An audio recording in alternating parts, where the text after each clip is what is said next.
ভাই বাসের ভিতরে কেবল 4-5 জন লোক উঠিছে, এদের ভিতরে কেউ একজন চোর হবে। আপনি চিন্তা করেন না, আমি খুঁজে দিচ্ছি। এই যে চোর পাইছি, তুই মানি ব্যাগ নিছিস।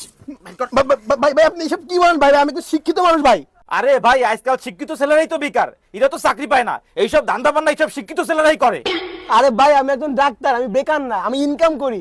আর এই যে আমার মানি ব্যাগ, এই যে আমার কার্ড।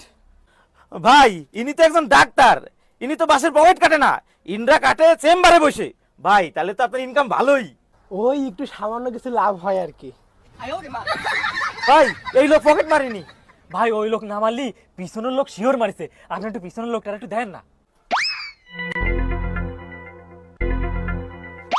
ভাই আপনি একদম টেনশন করেন না, চোর পাইয়া গেছি। এই শালা চোর, মানি ব্যাগ বাড়ি কর, মানি ব্যাগ বাড়ি কর। এ ভাই এসব কি বলতেছেন? আমি চোর হতে যাবো কেন? আমি কোনো মানি ব্যাগ টানি ব্যাগ নিনি, আমি একজন স্টুডেন্ট। ওরে শালা, তোরে তো দেখলে মনে হয় তুই 3 সালের বাপ। তুই কি নাম স্টুডেন্ট?